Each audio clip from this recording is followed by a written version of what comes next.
सोमा, मीना, जल्दी से इधर आओ। क्या हुआ माँ? वो वहाँ देखो। कठपुतली का खेल? चाची जी चलिए ना, कठपुतली का खेल देखते हैं। हाँ हाँ माँ, चलो ना। तभी तो तुम्हें बुलाया है मैंने। चलो। आइए आइए आइए, देखिए कठपुतली का खेल। आइए आइए आइए।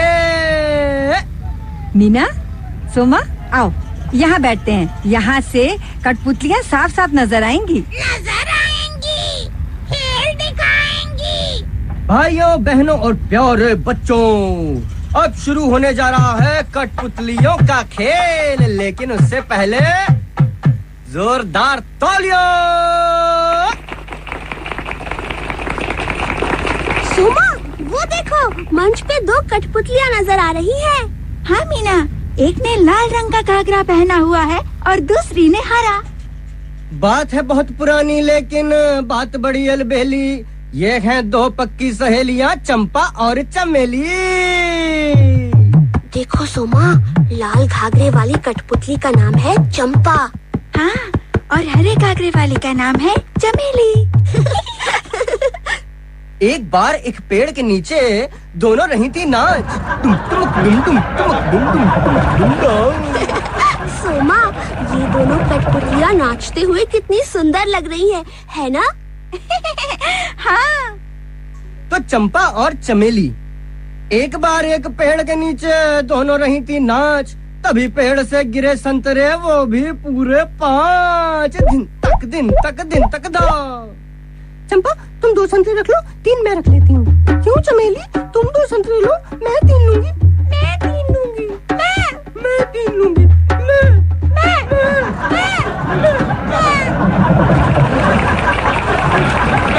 तो चंपा और चमेली मैं चिल्लाई। बड़ा कठिन था प्रश्न, संतरे कैसे बांटे जाएं।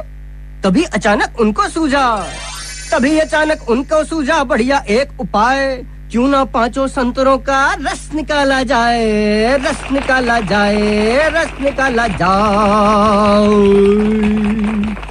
रस निकाल के बांट लिया दोनों ने आधा आधा।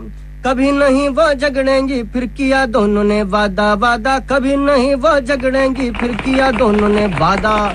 कभी नहीं वो झगड़ेंगी, फिर किया दोनों ने वादा। अब मेरा आपसे सवाल, चंपा और चमेली में बंटवारा हुआ ठीक।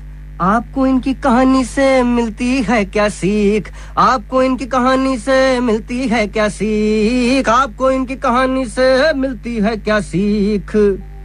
हमें इस कहानी से ये सीख मिलती है कि हमें आपस में झगड़ना नहीं चाहिए। शाबाश बिटिया, क्या नाम है तुम्हारा? जी मीना बेटी, इस कहानी से हमें एक और सीख भी मिलती है, और वो ये कि किसी भी समस्या का अगर रचनात्मक हल सोचा जाए तो वो समस्या दूर हो सकती है। इसी बात पे सब बजाओ ताली। सोमा, कितना अच्छा होता ना अगर हमें भी कठपुतलियों का खेल दिखाना आता। हाँ मीना, हाँ, काश हमें कोई सिखा सकता। मैं तुम्हें सिखा सकता हूँ। आप? हाँ, मैंने तुम दोनों की बात सुनी, मैं सिखाऊंगा तुम्हें। भाई साहब, आप तो शायद किसी दूसरे गांव से है ना, और ये मेला तो 4 दिन में खत्म हो जाएगा, फिर आप इन्हें कैसे? बहन जी, कठपुतली का खेल सीखने में ज्यादा से ज्यादा 4 घंटे का समय लगता है। आप इन दोनों बच्चियों को किसी भी दिन दोपहर के समय ले आइएगा, मैं इन्हें सिखा दूंगा। सोमा, मीना, आज सोमवार है, ये मेला शुक्रवार तक चलेगा। क्यों ना मैं शुक्रवार को तुम्हें यहाँ ले आऊँ। और चाची जी, शनिवार को हमारे स्कूल में खेल दिवस है, जिसकी तैयारियाँ कल से शुरू होंगी। हाँ माँ, और खेल दिवस की तैयारियों के चलते हम किसी भी दिन 4 घंटे का समय एक साथ नहीं निकाल पाएंगे। देख लो बच्चों, अगर तुम शुक्रवार तक किसी भी दिन 4 घंटे का समय निकाल सको तो मुझे तुम्हें सिखाने में कोई एतराज नहीं है। भाई साहब, मैं वादा तो नहीं करती, लेकिन अगर संभव हुआ तो मैं इन दोनों को लेके आपके पास जरूर आऊंगी। सोमा की माँ सोमा और मीना को लेके वापस चली गयी। मीना और सोमा बहुत उदास थीं, क्योंकि वो दोनों कठपुतली का खेल सीखना चाहती थी। लेकिन समस्या थी समय का अभाव। घर पहुंच के मीना ने अपने माँ और बाबा को सारी बात बताई, जिसे सुन के मीना के बाबा बोले, मीना बेटी, मुझे पूरा यकीन है कि तुम इस समस्या का कोई ना कोई रचनात्मक हल जरूर सोच लोगी। उस रात नींद में मीना के कानों में उस कठपुतली वाले के शब्द गूंजते रहे। किसी भी समस्या का अगर रचनात्मक हल सोचा जाए तो वो समस्या दूर हो सकती है। इसी बात पे सब बजाओ ताली।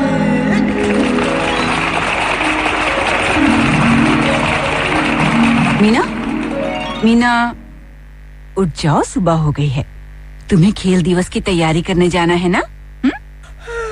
हाँ माँ, वहाँ तो जाना है, पर उसके पहले मुझे सोमा से मिलने जाना है।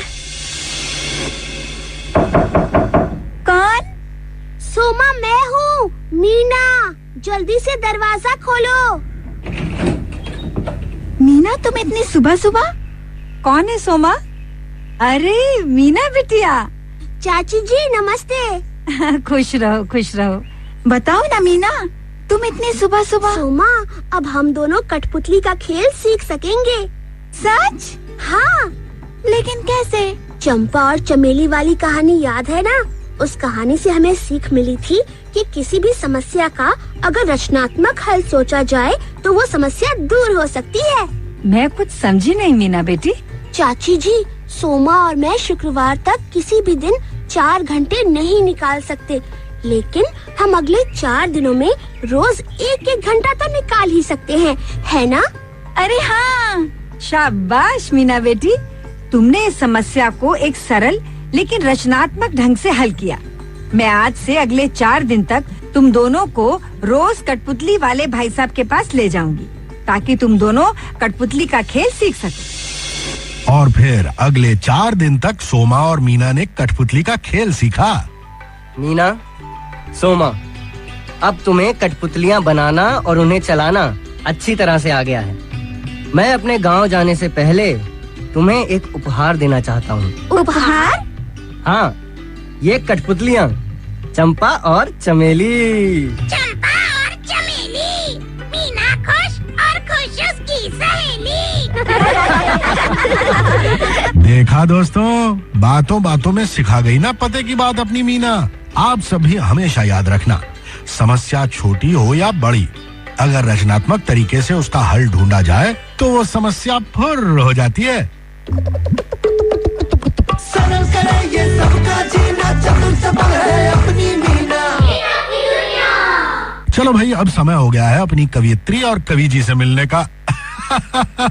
मेरा मतलब मीना और मिट्ठू की नई कविता सुनने का। बिल्कुल मत घबराना, अगर कोई भी मुश्किल आए, क्योंकि रचनात्मक ढंग से हर मुश्किल हल हो जाए। भाई वाह, क्या कविता लिखते हैं मीना और मिट्ठू। दोस्तों, अब पता है ना क्या करना है? हाँ, अब सुनना है गाना।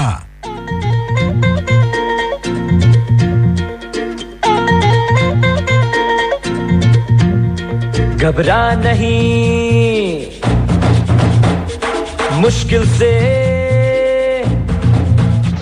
घबरा नहीं मुश्किल से आगे चल, मिल जाएगा कोई ना कोई हल। बस छोटी सी शर्त है, 100 बातों का एक अर्थ है, तू सोचने का तरीका बदल, तू सोचने का तरीका बदल, तू सोचने का तरीका बदल।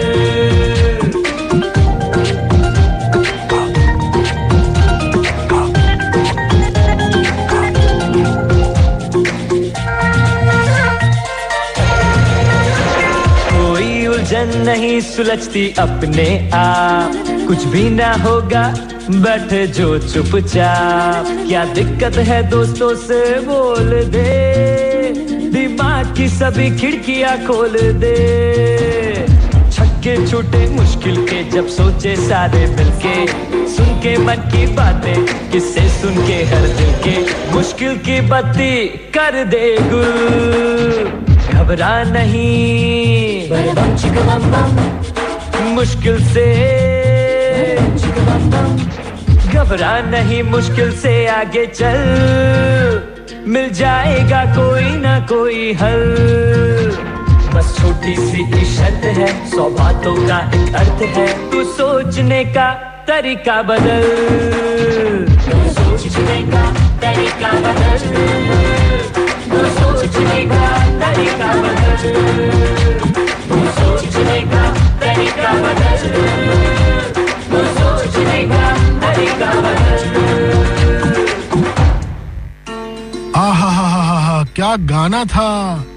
वैसे मेरी आवाज भी बुरी नहीं है ना?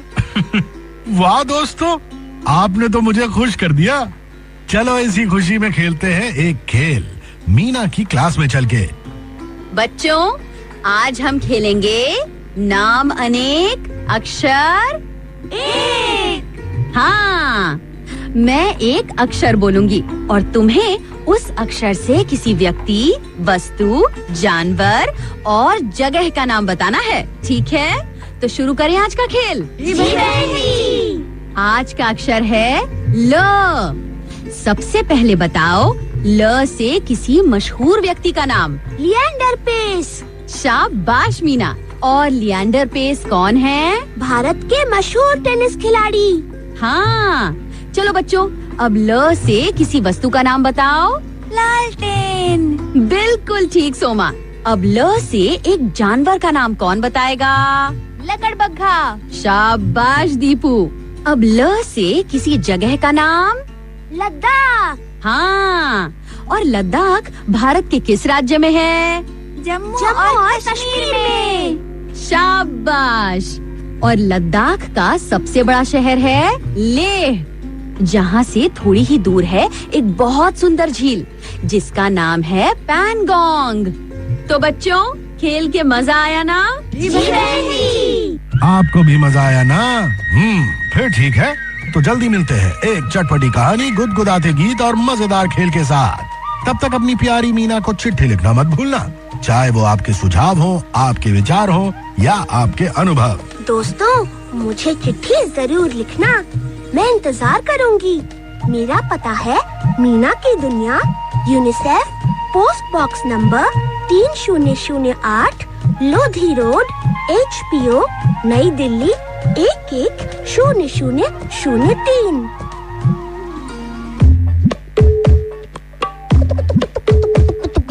पढ़ो पढ़ाओ, खेलो गाओ, सरल करे ये सबका जीना, चतुर चपल है अपनी मीना। हाँ तो बच्चों, अभी आपने सुनी मीना की कहानी, जो कि आप सभी को खूब पसंद आई होगी और आप सभी का अच्छे से मनोरंजन भी हुआ होगा। हाँ तो बच्चों, अब ये तो हुई मनोरंजन की बात। अब हम बढ़ चलते हैं हमारी कक्षा की ओर और मनोरंजन के साथ साथ पढ़ाई भी कर लेते हैं। हाँ तो बच्चों, अब कक्षा 6 के विद्यार्थियों के लिए विषय सामाजिक विज्ञान से पाठ 6, नए प्रश्न नए विचार, इसके प्रस्तुत करता है शैलेंद्र कुमार सुथार।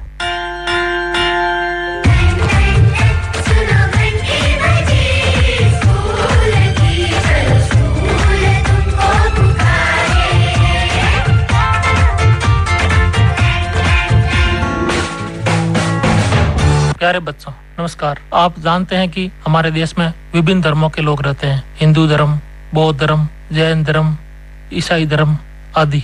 तो इसमें से आज हम बौद्ध धर्म, जैन धर्म के बारे में अध्ययन करेंगे। बौद्ध धर्म के संस्थापक सिद्धार्थ थे, जिन्हें गौतम के नाम से भी जाना जाता है। गौतम बुद्ध का जन्म लगभग 2500 साल पहले 563 ईसा पूर्व में हुआ था। उनका जन्म लुम्बिनी, नेपाल में हुआ था। उस समय लोगों के जीवन में तेजी से परिवर्तन यानी बदलाव हो रहे थे और महाजनपदों के कुछ राजा उस समय बहुत शक्तिशाली हो गए थे। हजारों सालों के बाद फिर से नगर उभर रहे थे, गांवों के जीवन में भी बदलाव आ रहा था। बहुत से विचारक इन परिवर्तनों को समझने का प्रयास कर रहे थे। वे जीवन के सच्चे अर्थ को भी जानना चाह रहे थे। गौतम बुद्ध क्षत्रिय थे तथा शाक्य नामक एक छोटे से गण से संबंधित थे। उनके पिता राजा सुद्धोधन थे और माँ का नाम माया देवी था। युवावस्था में ही 29 वर्ष की आयु में उन्होंने ज्ञान की खोज में घर को छोड़ दिया। अनेक वर्षों तक वे भ्रमण करते रहे यानी घूमते रहे तथा अन्य विचारकों से मिलकर चर्चा करते रहे। अंततः ज्ञान प्राप्ति के लिए उन्होंने स्वयं ही रास्ता ढूंढने का फैसला किया। इसके लिए उन्होंने बोध गया, जो वर्तमान में बिहार में है, उसमें एक पीपल के नीचे कई दिनों तक तपस्या की। पीपल को बोधि वृक्ष भी कहा जाता है। अंततः उन्हें ज्ञान प्राप्त हुआ। इसके बाद से वे बुद्ध के रूप में जाने गए। यहाँ से बुद्ध वाराणसी के पास में स्थित सारनाथ, जो वर्तमान में उत्तर प्रदेश में है, वहाँ गए, जहाँ उन्होंने पहली बार उपदेश दिया। यहाँ प्रथम 5 मित्रों को अपना शिष्य बनाया और फिर उन्हें धर्म प्रचार के लिए भेज दिया। सारनाथ में सर्वप्रथम उपदेश की स्मृति में यानी याद में सम्राट अशोक ने स्तूप का निर्माण करवाया। सम्राट अशोक के समय में यहाँ बहुत से निर्माण कार्य हुए। सिंहों की मूर्ति वाला भारत का राज चिन्ह सारनाथ के अशोक के स्तंभ के शीर्ष से ही लिया गया है। यहाँ का दमेक स्तूप सारनाथ की प्राचीनता का आज भी बोध कराता है।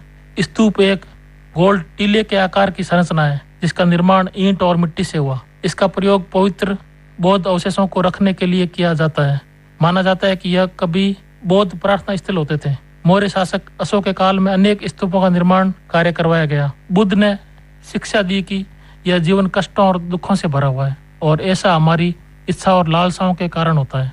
इच्छा और लालसाएं हमेशा पूरी नहीं हो सकती। कभी कभी हम जो चाहते हैं वह प्राप्त कर लेने के बाद भी संतुष्ट नहीं होते हैं एवं और अधिक अथवा अन्य वस्तुओं को पाने की इच्छा करने लगते हैं।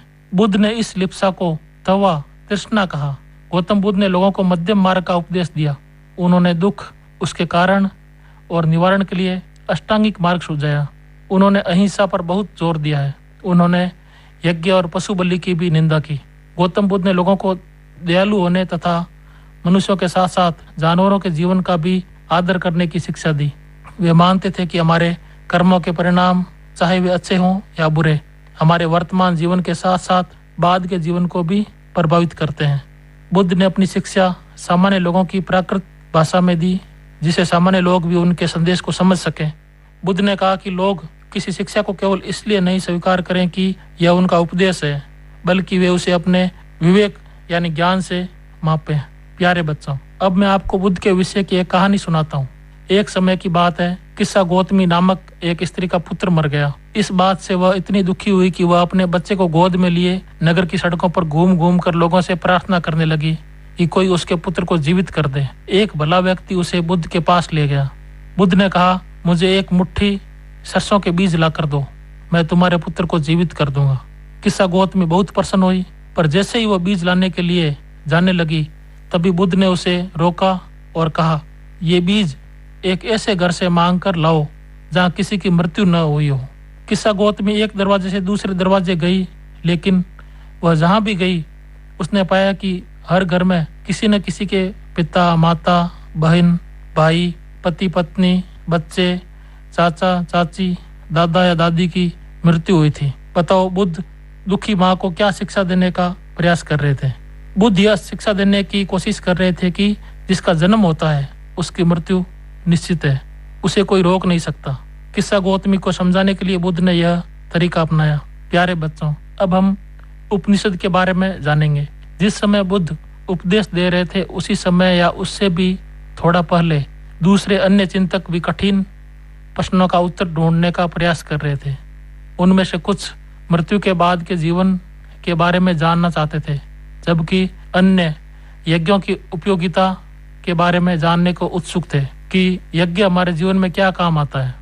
इनमें से अधिकांश चिंतकों का यह मानना था कि विश्व में कुछ तो ऐसा है जो स्थायी है और जो मृत्यु के बाद भी बचा रहता है। उन्होंने इसका वर्णन आत्मा तथा ब्रह्म अथवा सार्वभौम आत्मा के रूप में किया है। वे मानते थे कि अंततः आत्मा तथा ब्रह्म एक ही है। आत्मा को अमर माना गया, जो कभी मरती नहीं है। केवल मनुष्य का शरीर नष्ट होता है, आत्मा नहीं। ऐसे कई विचारों का संकलन उपनिषदों में हुआ है। उपनिषद उत्तर वैदिक ग्रंथों का हिस्सा थे, यानी जो ग्रंथ वेदों के बाद लिखे गए उन्हें उत्तर वैदिक ग्रंथ कहा गया। उपनिषद का शाब्दिक अर्थ है गुरु के समीप बैठना। इन ग्रंथों में अध्यापकों और विद्यार्थियों के बीच बातचीत का संकलन किया गया है। प्राय विचार सामान्य वार्तालाप यानी बातचीत के रूप में प्रस्तुत किए गए हैं। इन चर्चाओं में भाग लेने वाले अधिकांशतः पुरुष, ब्राह्मण तथा राजा होते थे, कभी कभी गार्गी जैसी स्त्री विचारकों का भी उल्लेख मिलता है। विद्वता के लिए प्रसिद्ध गार्गी राज दरबारों में होने वाले वाद विवाद में भाग लिया करती थी। निर्धन यानी गरीब लोग इस तरह के वाद विवाद में बहुत कम हिस्सा लेते थे। इस तरह का एक प्रसिद्ध अपवाद सत्यकाम जाबाल का है। सत्यकाम जाबाल का नाम उसकी दासी माँ के नाम पर पड़ा। सत्यकाल के मन में सत्य जानने की तीव्र जिज्ञासा उत्पन्न हुई। गौतम नाम के एक ब्राह्मण ने उन्हें अपने विद्यार्थी के रूप में स्वीकार किया तथा वह अपने समय के सर्वाधिक प्रसिद्ध विचारकों में से एक बन गए। विचारक यानी जो समाज राज्य के लिए आदर्श बातें लोगों के सामने रखता है और परिचर्चा या वाद विवाद में भी भाग लेता है। इस युग में कुछ अन्य विद्वान भी खोज कर रहे थे।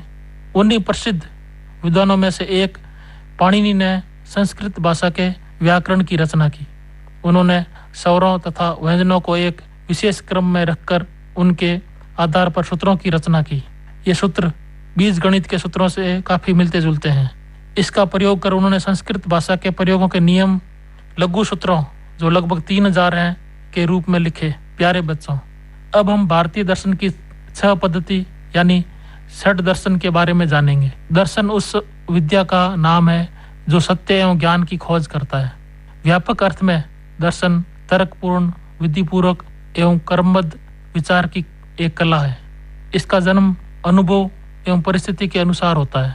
यही कारण है कि संसार के भिन्न भिन्न व्यक्तियों ने समय समय पर अपने अपने अनुभवों एवं परिस्थितियों के अनुसार भिन्न भिन्न प्रकार के जीवन दर्शन को अपनाया।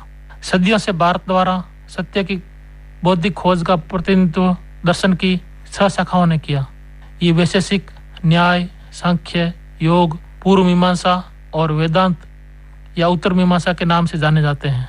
दर्शन की इन 6 पद्धतियों की स्थापना क्रमशः ऋषि कणद, गौतम, कपिल, पतंजलि, जैमिनी और व्यास द्वारा की गई मानी जाती है, जो आज भी देश में बौद्धिक चर्चा को दिशा देते हैं।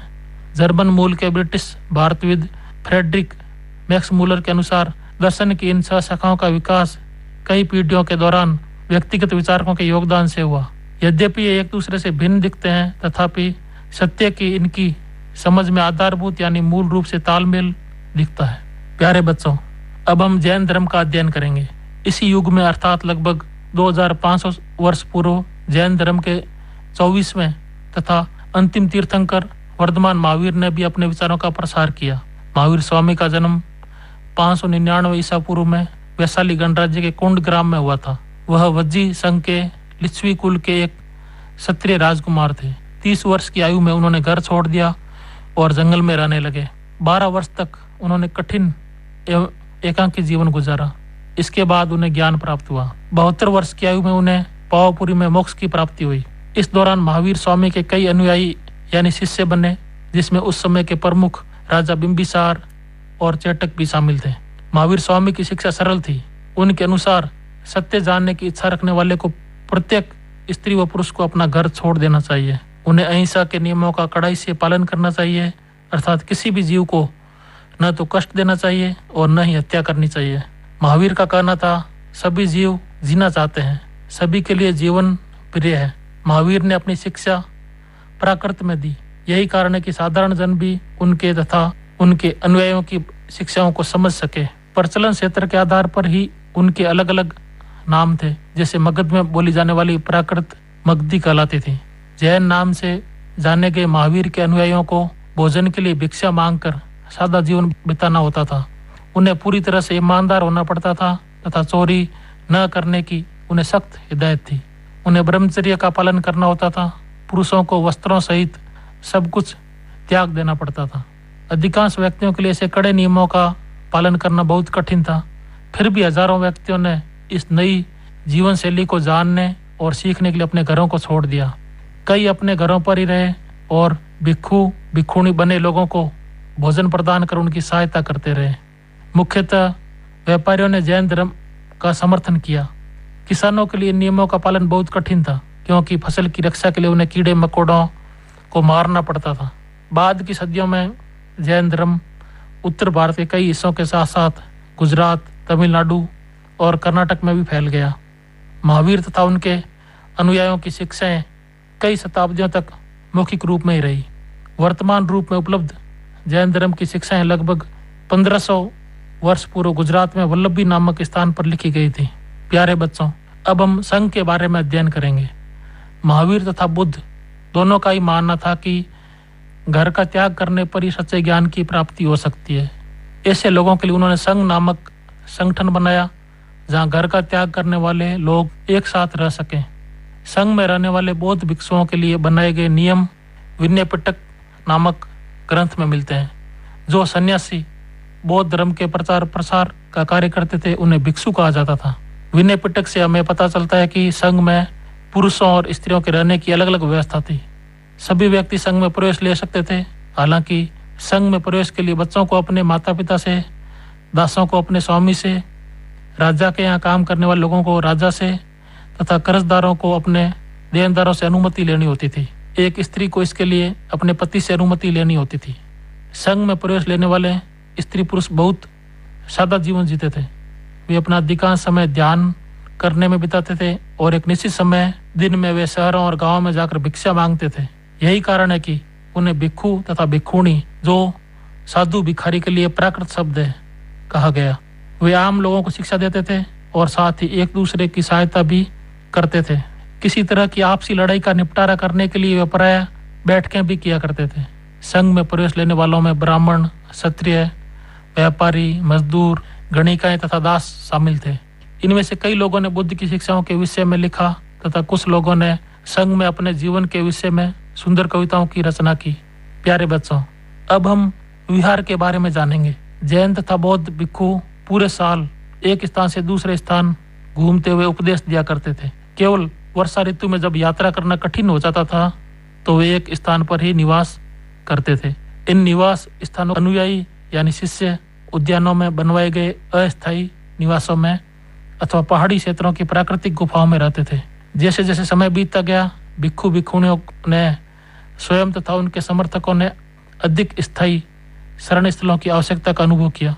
तब कई शरण स्थल बनाए गए जिन्हें विहार कहा गया। आरंभिक यानी शुरुआत में विहार लकड़ी के बनाए गए तथा बाद में इनके निर्माण में ईंटों का प्रयोग भी होने लगा। पश्चिमी भारत में विशेषकर कुछ विहार पहाड़ियों को खोदकर बनाए गए। प्राय किसी धनी व्यापारी, राजा अथवा भूस्वामी द्वारा दान में दी गई भूमि पर विहार का निर्माण होता था। स्थानीय व्यक्ति भिक्षु भिक्षुणियों के लिए भोजन, वस्त्र तथा दवाएं लेकर आते थे, जिसके बदले ये भिक्षु और भिक्षुणी लोगों को शिक्षा देते थे। आगे आने वाली शताब्दियों में बौद्ध धर्म उपमहाद्वीप के विभिन्न हिस्सों के साथ साथ बाहरी क्षेत्रों में भी फैल गया। एक बौद्ध ग्रंथ से ज्ञात होता है कि जिस तरह महासागरों में मिलने पर नदियों की अलग अलग पहचान समाप्त हो जाती है, ठीक उसी तरह बुद्ध के अनुयायी जब भिक्षुओं की श्रेणी में प्रवेश करते हैं तो वे अपना वर्ण, श्रेणी और परिवार सब त्याग देते हैं। सम्राट अशोक ने कलिंग युद्ध के द्रविड़ दृश्यों को देखने के बाद बौद्ध धर्म ग्रहण कर लिया और बौद्ध धर्म का प्रचार प्रसार किया। बौद्ध काल ने न केवल वृद्ध विकास का दौर देखा है, अपितु सशक्त केंद्रीय सत्ता भी देखी है। इस काल में भारतवर्ष अध्यात्म एवं ज्ञान का केंद्र बन गया था। कुशीनगर, जो वर्तमान में उत्तर प्रदेश में है, में बौद्ध अनुयायियों का बहुत बड़ा पवित्र स्थान है। गौतम बुद्ध इसी स्थान में ही महापरिनिर्वाण को प्राप्त हुए, अर्थात वहाँ इनकी मृत्यु हुई। तो प्यारे बच्चों, आज हमने बौद्ध धर्म और जैन धर्म के बारे में और इनकी स्थापना करने वालों के बारे में भी जाना। विभिन्न धर्म हमें नैतिक शिक्षा प्रदान करने में सहायक होते हैं। आप निरंतर अध्ययन करते रहें, स्वस्थ रहें और सुरक्षित रहें।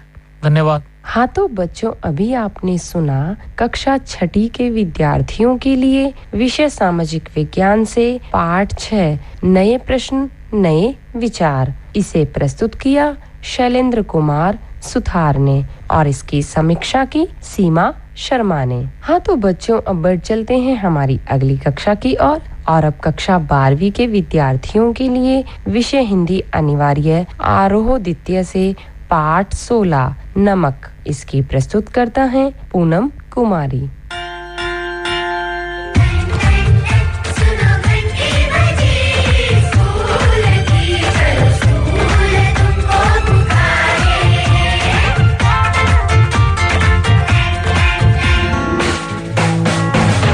प्यारे विद्यार्थियों, सभी को नमस्कार। बच्चों, वैश्विक स्तर पर जो कोरोना रूपी काल रात्रि के बादल छाए हुए थे वे अब धीरे धीरे छटने लगे हैं। जीवन रूपी आंगन में आशा और खुशियों की पौध खिलने लगे हैं। हमारा दैनिक जीवन पूर्व की भांति अपने कर्म क्षेत्र में आगे बढ़ने लगा है। मैं कामना करती हूँ कि कोरोना महामारी के इस दौर में आप व आपका परिवार पूर्णतः स्वस्थ व सुरक्षित है। प्रिय छात्रों, संस्कृत का एक श्लोक जो आपने अवश्य ही पढ़ा और सुना होगा, जननी जन्म भूमिश्च स्वर्गादपि गरीयसी, अर्थात माँ व मातृभूमि हमें स्वर्ग से भी प्यारी लगती हैं अथवा महान होती हैं। तो बच्चों, आज इसी प्रसंग में हम रजिया सज्जाद जहीर, जो मूलतः उर्दू की लेखिका है, द्वारा रचित नमक कहानी पढ़ेंगे, जो हमें मातृभूमि प्रेम का अद्वितीय उदाहरण या जीवन दस्तावेज हमारे सामने प्रस्तुत करेंगे। यह कहानी कक्षा 12 हिंदी अनिवार्य की आरोह पाठ्य पुस्तक से ली गई है।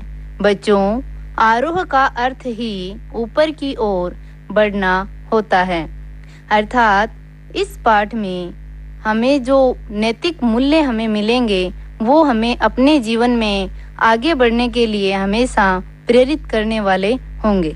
इसके साथ ही आज हम अभी रचनाकार परिचय अर्थात अपनी लेखिका परिचय पढ़ेंगे। लेखिका का नाम है रजिया सज्जाद जहीर, जिनका जन्म 15 फरवरी 1917 अजमेर राजस्थान में हुआ। इनकी प्रमुख रचनाएं जर्द गुलाब, जो उर्दू कहानी संग्रह है। इनको अपनी रचनाओं के कारण अनेक सम्मान भी मिले हैं, जैसे सोवियत भूमि नेहरू पुरस्कार, उर्दू अकादमी, अखिल भारतीय लेखिका संघ आदि। इनकी कुछ विशेषताएं, जैसे यह मूलतः उर्दू की कथाकार हैं। भाषा इनकी सहज और सरल है। सामाजिक यथार्थ व मानवीय गुणों का सहज सामंजस्य इनके लेखन की प्रमुख विशेषता है। अब आगे हम पाठ को विकसित करते हुए परिचय पढ़ेंगे। रजिया सज्जाद जहीर की नमक कहानी भारत पाक विभाजन के बाद सरहद के दोनों तरफ के विस्थापित पुनर्वासित जनों के दिलों को टटोलती एक मार्मिक कहानी है। बच्चों, इसमें दो शब्द आए हैं, एक विस्थापित और दूसरा है पुनर्वासित, जिनका अर्थ है विस्थापित होने का अर्थ है विभाजन के बाद कुछ लोग जो भारत में रह रहे थे वो पाकिस्तान में चले गए और जो पाकिस्तान में रह रहे थे वो भारत में आ गए।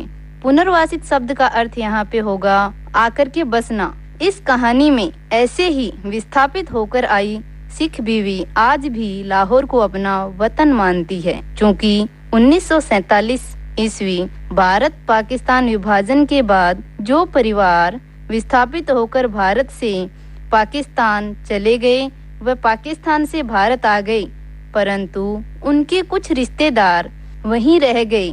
जरूरत पड़ने पर एक दूसरे की तरफ आते जाते रहते हैं। इसी प्रकार सफिया, जो इस कहानी की नायिका है, अपने परिवार से मिलने पाकिस्तान जा रही है। वह रास्ते में अमृतसर ठहरती है, जहां उनकी भेंट सिख बीवी, जो आज भी लाहौर को अपना वतन मानती है, से होती है। सिख बीवी में सफिया को अपनी माँ नजर आती है, क्योंकि उनकी वेशभूषा, शारीरिक संरचना व व्यवहार उसे अपनी माँ से मिलता नजर आता है। सिख बीवी को अपनी बहुओं से पता चलता है कि सफिया लाहौर जा रही है, तो वह बड़े ही अपनत्व की भावना से उससे मिलती है। सफिया सिख बीवी से पूछती है कि उन्हें लाहौर से कुछ मंगवाना है क्या। सिख बीवी ने कहा, अगर कुछ ला सको तो थोड़ा सा लाहौरी नमक लाना। क्या मंगवाया बच्चों? लाहौरी नमक।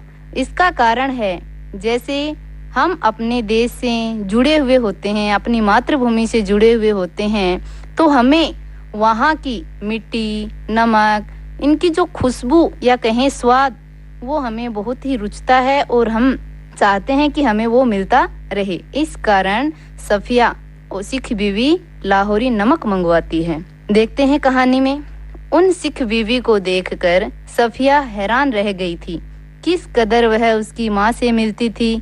वही भारी भरकम जिस्म, छोटी छोटी चमकदार आंखें जिनमें नेकी, मोहब्बत व रहीम दिली की रोशनी जगमगाया करती थी। चेहरा जैसे कोई खुली हुई किताब, वैसा ही बारीक मलमल का दुपट्टा जैसा उनकी अम्मा मुहर्रम में ओढ़ा करती थी।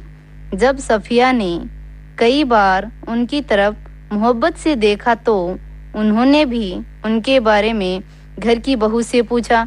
उन्हें बताया गया कि ये मुसलमान हैं, कल ही सुबह लाहौर जा रही हैं अपने भाइयों से मिलने, जिन्हें इन्होंने कई साल से नहीं देखा। लाहौर का नाम सुनकर वे सफिया के पास आ बैठी और उसे बताने लगे कि उनका लाहौर कितना प्यारा शहर है, वहाँ के लोग कैसे खूबसूरत होते हैं, उम्दा खाने और नफीस कपड़ों के शौकीन, सैर सपाटे के रसिया, जिंदा दिली की तस्वीर। अर्थात इसका अर्थ है सफिया आज भी अपने वतन से जुड़ी हुई है और वहाँ के लोगों के जो भावनाएं हैं वो उसके मन में समाई हुई हैं। कीर्तन होता रहा, वे आहिस्ता आहिस्ता बातें करती रही। सफिया ने एक बार बीच में पूछा, माताजी आपको तो यहाँ आए बहुत साल हो गए होंगे। हाँ बेटी, जब हिंदुस्तान बना था तभी आए थे। वैसे तो अब यहाँ भी हमारी कोठी बन गई है, बिजनेस है, सब ठीक है, पर लाहौर की बहुत याद आती है। हमारा वतन तो जी लाहौर ही है। अर्थात सफिया के मन में आज भी लाहौर की वैसी ही तस्वीर छाई हुई है जो उसने उस समय देखी थी। वो आज भी लाहौर से बहुत प्रेम करती है। फिर पलकों से कुछ सितारे टूटकर दूधिया आंचल में समा जाते हैं, अर्थात उनकी आंखों से आंसू आ जाते हैं। बात आगे चल पड़ी, मगर घूम फिरकर उसी जगह पर आ जाती है। साडा लाहौर, अर्थात अपना लाहौर या हमारा लाहौर तो हमारा ही है। कीर्तन कोई 11 बजे खत्म हुआ। जब वे प्रसाद हाथ में लिए उठने लगी और सफिया को सलाम के जवाब में दुआएं देती हुई रुखसत होने लगी, तब सफिया ने धीमे से पूछा, आप लाहौर से कोई सौगात मंगाना चाहे तो मुझे हुक्म दीजिए। वे दरवाजे से लगी खड़ी थी, हिचकिचा कर बहुत ही आहिस्ता से बोली, अगर ला सको तो थोड़ा सा लाहौरी नमक लाना। 15 दिन यूं गुजरे कि पता ही नहीं चला। जिम खाना की सामें, दोस्तों की मोहब्बत, भाइयों की खातिरदारियां, उनका बस न चलता था कि बिछड़ी हुई परदेसी बहन के लिए क्या कुछ न कर दें। दोस्तों, अजीजों, यह हालात कि कोई कुछ ले आ रहा है, कोई कुछ कहाँ रखें, कैसे पैक करें, क्यों कर ले जाएं, एक समस्या थी। सबसे बड़ी समस्या थी बादामी कागज की एक पुड़िया जिसमें कोई शेर भर लाहौरी नमक था। सफिया का भाई बहुत बड़ा पुलिस अफसर था। उसने सोचा कि वह ठीक राय दे सकेगा।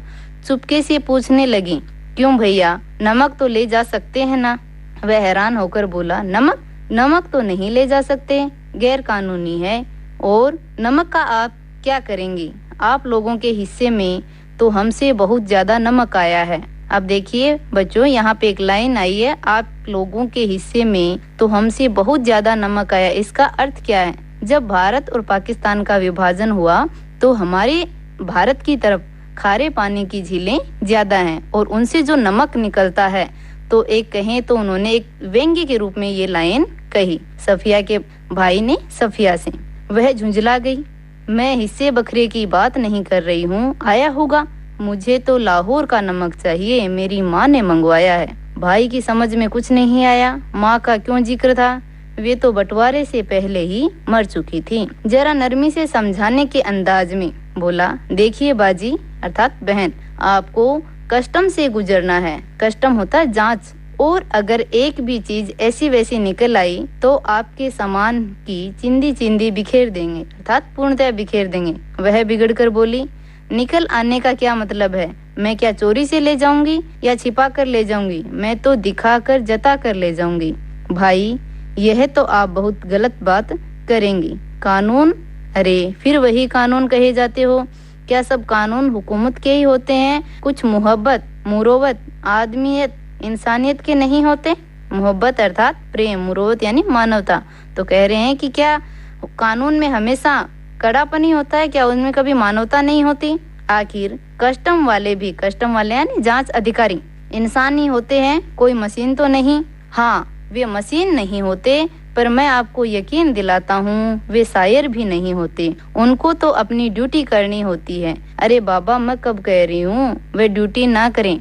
एक तोहफा है, वह भी चंद पैसों का। शौक से देख ले कोई, सोना चांदी या स्मगल की चीज नहीं है, अर्थात कोई गैर कानूनी चीज नहीं है। ब्लैक मार्केट का माल भी नहीं है, अर्थात कोई काला बाजारी का माल भी नहीं है मेरे पास में। तो अब आपसे कौन बहस करे? आप अदीब ठहरी, अर्थात साहित्यकार। अदीब का अर्थ होता है साहित्यकार। और सभी अदीबों का दिमाग थोड़ा सा जरूर ही घुमा हुआ होता है। वैसे मैं आपको बताए देता हूँ कि आप ले जा नहीं पाएंगी और बदनामी मुफ्त में हम सब की भी होगी। आखिर आप कस्टम वालों को कितना जानती हैं? उसने गुस्से से जवाब दिया, कस्टम वालों को जाने न जाने, पर हम इंसानों को थोड़ा सा जरूर जानते हैं। और रही दिमाग की बात, सो अगर सभी लोगों का दिमाग हम अदीबों की तरह घुमा हुआ होता तो यह दुनिया कुछ बेहतर ही जगह हो जाती भैया। अगले रोज उसे रवाना होना था, इसलिए उसे सारी पैकिंग रात को ही करनी थी।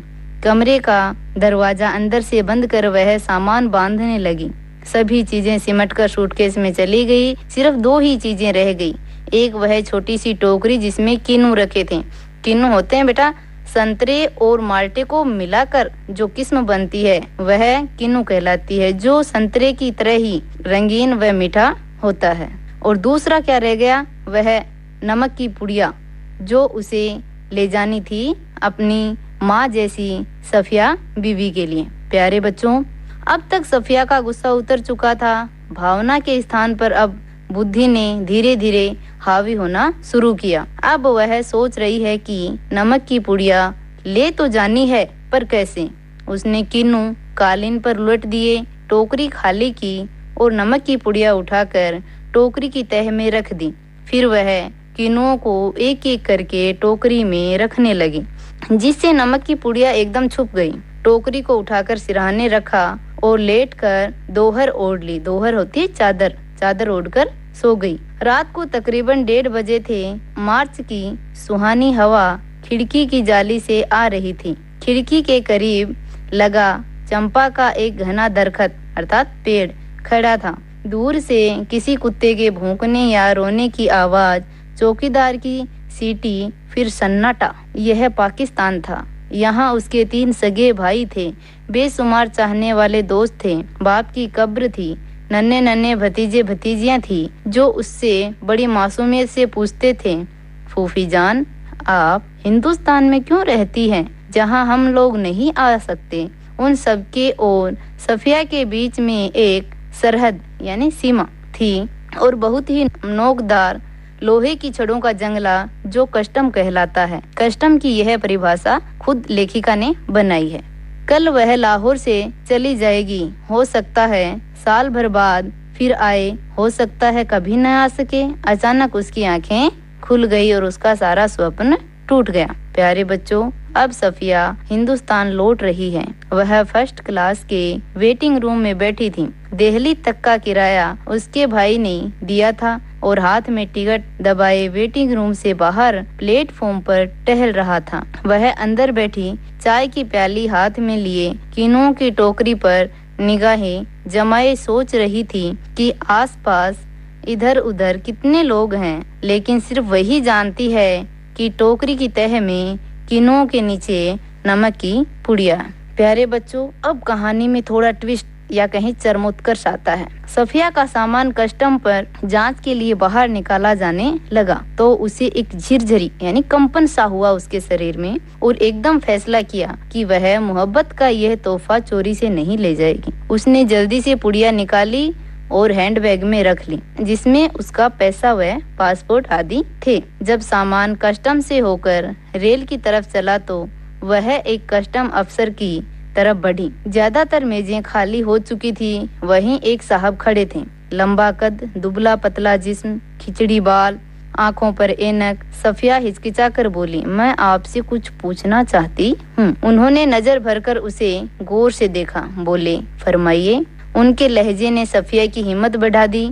आप कहाँ के रहने वाले हैं? सफिया ने हैंडबैग मेज पर रख दिया और नमक की पुड़िया निकालकर उनके सामने रख दी और फिर आहिस्ता आहिस्ता सब कुछ बता दिया। उन्होंने पुड़िया को धीरे से अपनी तरफ सरकाना शुरू किया। जब सफिया की बात खत्म हुई तब उन्होंने पुड़िया को हाथ में उठाया, अच्छी तरह लपेटा और खुद सफिया के बैग में रख दिया। बैग सफिया को देते हुए बोले, मोहब्बत तो कस्टम से इस तरह गुजरती है कि कानून भी हैरान रह जाता है। अर्थात मोहब्बत के तोहफे को ले जाने के लिए तो कस्टम वाले भी मना नहीं कर सकते। प्यारे विद्यार्थियों, जब सफिया वहाँ से चलने लगी तो वे भी खड़े हो गए और कहने लगे, जामा मस्जिद की सीढ़ियों को मेरा सलाम कहिएगा और उन खातून सिख बीवी को यह नमक देते वक्त मेरी तरफ से कहिएगा कि लाहौर अभी तक उनका वतन है और दिल्ली मेरा।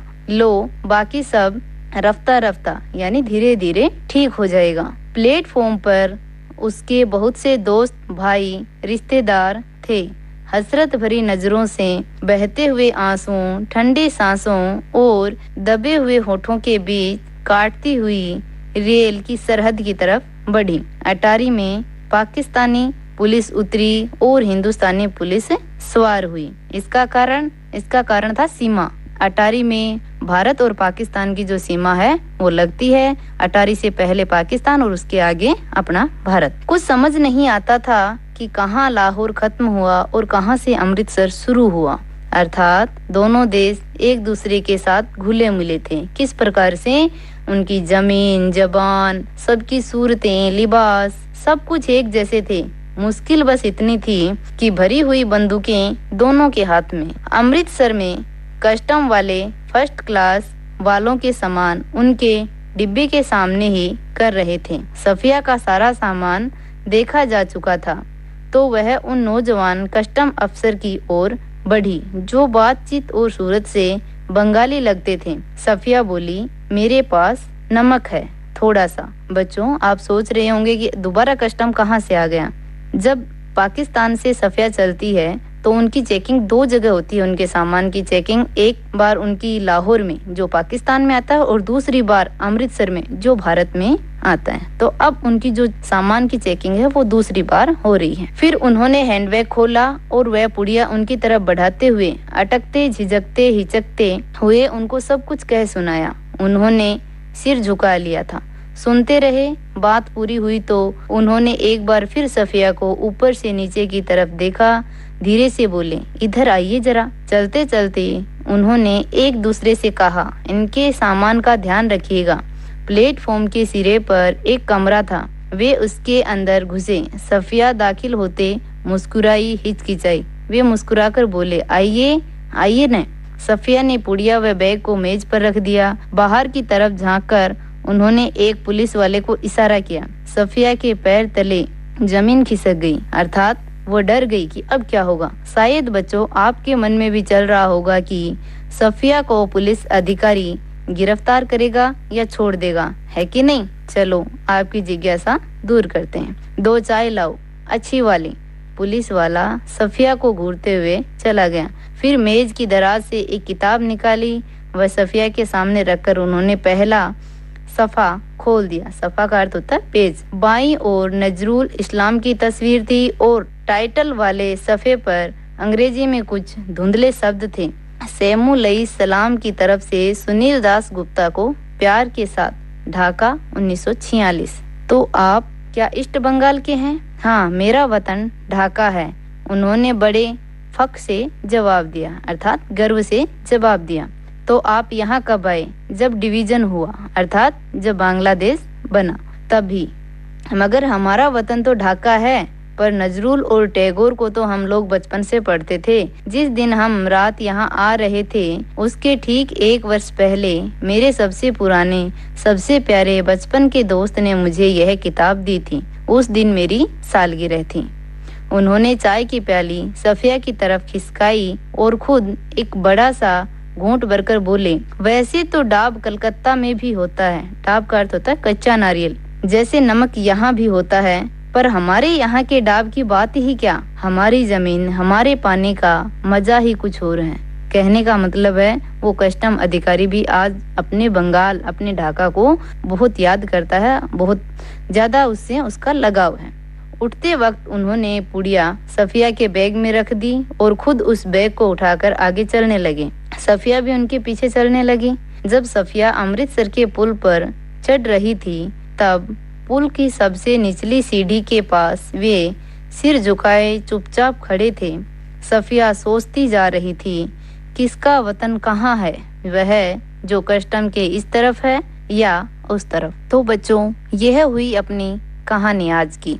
अब हम इस कहानी का निष्कर्ष देखते हैं। जैसा कि आपने पढ़ा, यह एक मार्मिक कहानी है जिसमें सिख बीवी, पाकिस्तानी कस्टम अधिकारी व भारतीय कस्टम अधिकारी और सफिया के द्वारा भारत व पाकिस्तान में रहने वाले लोगों को अपने वतन के प्रति भावनाओं व संवेदनाओं को उभारा गया है। इसमें दिखाया गया है कि किस प्रकार से किसी सुदूर देश में बसने पर भी व्यक्ति अपने वतन से इस कदर जुड़ा होता है कि उसकी छोटी से छोटी वस्तु भी अपार स्नेह देने वाली या प्रेम देने वाली होती है। अतः हम कह सकते हैं, पाठ के शुरू में हमने जो कहा था वह पंक्ति जननी जन्म भूमिश्च स्वर्गादपि गरीयसी को पूर्णतः चरितार्थ करती है। अंत में एक बार पुनः जन्म भूमि को नमन करते हुए, वह पुण्य भूमि मेरी, वह स्वर्ण भूमि मेरी, वह जन्म भूमि मेरी, वह मातृभूमि मेरी, पाठ का समापन करते हैं। धन्यवाद छात्रों। बच्चों, अभी आपने सुना कक्षा 12वीं के विद्यार्थियों के लिए विषय हिंदी अनिवार्य आरोह द्वितीय से पाठ 16 नमक। इसे प्रस्तुत किया पूनम कुमारी ने और इसकी समीक्षा की रेणु वर्मा ने। हाँ तो बच्चों, आज के शिक्षावाणी कार्यक्रम में शिक्षकों के माध्यम से जो भी आपको पढ़ाया गया, आशा करती हूँ कि आपको अच्छे से समझ में आया होगा और कार्यक्रम समाप्त होने के बाद आप उसका अभ्यास अवश्य करेंगे। हाँ तो बच्चों, अब समय हो चला है आपसे विदा लेने का। अपनी दीदी शिखा जयमन को दीजिए इजाजत। कल फिर मिलते हैं बहुत से महत्वपूर्ण पाठ व ढेर सारे मनोरंजन के साथ। बाय बाय बच्चों।